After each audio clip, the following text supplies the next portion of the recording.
முருங்கைக்காய் கத்திரிக்காய் வச்சு எப்போதுமே நம்ம செய்கிற சாம்பார் புளிக்குழம்பு இல்லாமல் முருங்கைக்காய் கத்திரிக்காய் பயன்படுத்தி ஒரு அட்டகாசமான கூட்டு சாதத்துக்கு ரொம்ப அட்டகாசமாக இருக்கும். அது எப்படி செய்யலான்னு பார்க்கலாம்.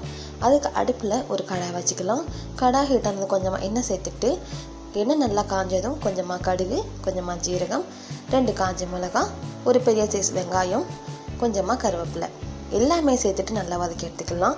வெங்காயம் நல்லா வதங்கினதுக்கப்புறமா ஒரு குட்டி சைஸ் நல்லா பழுத்த தக்காளியை எல்லாம் சேர்த்துக்கலாம். வெங்காயம் தக்காளி நல்லா வதங்கி வரணும். அதுக்கு கொஞ்சமாக மூடி போட்டு வேக வச்சு எடுத்துக்கிடலாம். வெங்காயம் தக்காளி நல்லா வதங்கிருச்சு. இப்போ நம்ம குட்டி குட்டி சைஸாக கட் பண்ண முருங்கைக்காய் நல்லா வாஷ் பண்ணி கட் பண்ணி எடுத்து வச்சுருக்கேன், அதை சேர்க்கலாம். இது கூடவே வாஷ் பண்ணி கட் பண்ணி எடுத்து வச்சுருக்க கத்திரிக்காயும் சேர்த்துடலாம். ரெண்டுமே சேர்த்துட்டு தேவையான அளவு உப்பையும் சேர்த்துடலாம்.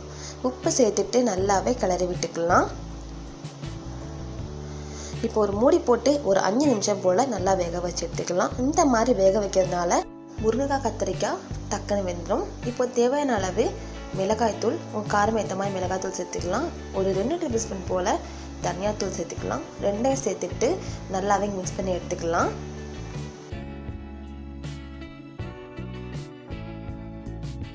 கொஞ்சமாக தண்ணி சேர்த்து நல்லாவே வேக வச்சு எடுத்துக்கலாம்.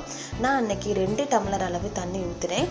தண்ணி சேர்த்துட்டு ஒரு வாட்டி மிக்ஸ் பண்ணிவிட்டு மூடி போட்டு முருங்கைக்காய் வேகிற வரைக்கும் நல்லா வேக வச்சு எடுத்துக்கிடலாம். ஒரு 10 நிமிஷத்துக்கு அப்புறம் கழித்து பார்த்தா முருங்கைக்காய் நம்மளுக்கு நல்லாவே வெந்துருச்சு.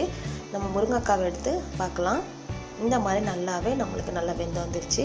இப்போ இது கூடவே கொஞ்சமாக தேங்காய் துருவல் சேர்த்துக்கலாம்.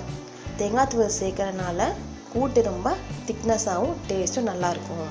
ஒரு 3-5 நிமிஷம் போல் நல்லா கொதிக்க வச்சு எடுத்துக்கிடலாம். இந்த தேங்காயோட லைட்டாக பச்சை ஸ்மெல் போத வரைக்கும் ஒரு 3 நிமிஷம் போல் கொதிக்க வச்சு எடுத்தோன்னா நம்மளுக்கு சூப்பரான கூட்டு ரெடி ஆயிடுச்சு.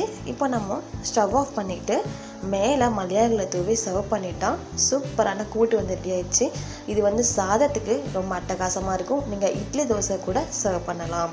ஸோ எப்போதுமே ஒரே மாதிரி சாம்பார் புளிக்குழம்பு செய்யாமல் இந்த மாதிரி முருங்கைக்காய் கத்திரிக்காய் பயன்படுத்தி ஒரு தடவை கூட்டு செஞ்சு பாருங்கள். மறுபடியும் இந்த கூட்டு தான் நீங்கள் ட்ரை பண்ணுவீங்க. இந்த வீடியோ உங்களுக்கு பிடிச்சிருச்சுன்னா லைக் பண்ணுங்கள், ஷேர் பண்ணுங்கள்.